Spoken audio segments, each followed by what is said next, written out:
Okay, so we talked about this sort of process of setup, okay? It will always start, number one, with the club behind the golf ball, okay? Get that correct. We know that's where the club goes. We don't want to be putting the feet first because we are guessing the distance if we put our feet down first. No one knows that distance from the ball. I'm the best golfer in the world, okay? It would be a guess. And again, if you the number anyway, could you eyeball 30, whatever inches it would be, okay? It'd be a bit of a guess, wouldn't it? So get the club down first. Then we get our left hand on the club correctly. And we want to make sure your left thumb, as we said, that little V that you can see your thumb and forefinger making there, towards your right shoulder. So that left hand on the club there is pretty good, like so. And then your right thumb now is sort of cover that and make the same sort of V up the right shoulder. And when you've got that, it will give you the full hinge of the wrists that you can create, which will help the club, as we said, go back and create that wrist hinge in the back. So the old saying goes, what goes up must come down. So we hinge the wrist here now. You can see you've got a good 90-degree wrist hinge there with your hands on the club, and you are staying on top of the golf ball. Previously, if we watch this movement here now, when you go back, the wrists weren't hinging as much. You can see the V there on your hand a little bit to the side, then that sort of little line your thumb and forefinger making going this way.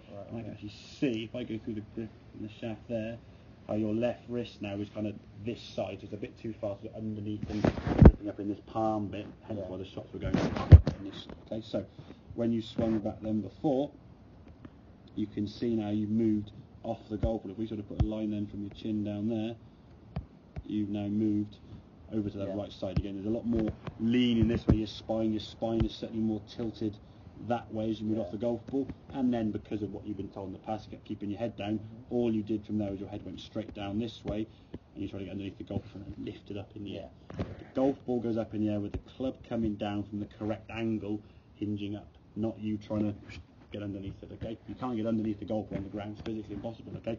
All we do is strike down on the golf ball, and it's the angle of the golf club, the loft on each club, which varies from club to club, different type of shots, will get the ball up in the air in accordance with what club you've got, okay?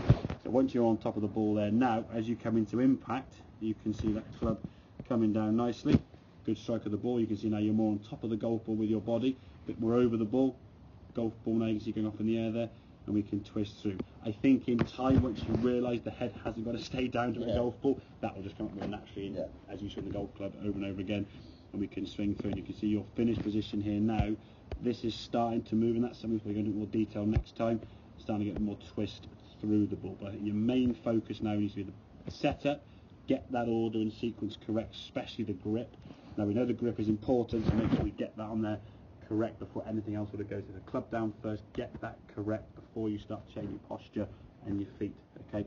Make sure that's going. Don't be afraid to take 5-10 seconds to that grip on there, because if you try and sort of put it all on in one go, or move my left or my left hand, get this hand's on too quickly, you can't move it around. So put the club there. Again, try to join the fingers. So when you're gripping the golf club there, and I said the wrist joint you can see is kind of on top. These two knuckles kind of visible. If you've got reflection with the mirror there, that little V you're going to see there, that's the right shoulder. And what you can do is just practice holding the golf club at home and just sort of write your name in midair, so you're going to get used to holding the club in that position. That'll become very natural. As afterwards you grab a golf club and there you go, there's my grip. Enough times it becomes sort of second nature, holding it again across the fingers there, not up in the palm of the lifeline. When you grip it there now, you wrap your fingers over, there's a gap between there, there's movement, you then grip it tighter, and then you can't know where to go with your wrist hinge. Okay, so get that grip right, and then swing wise we say, hinge the wrist up.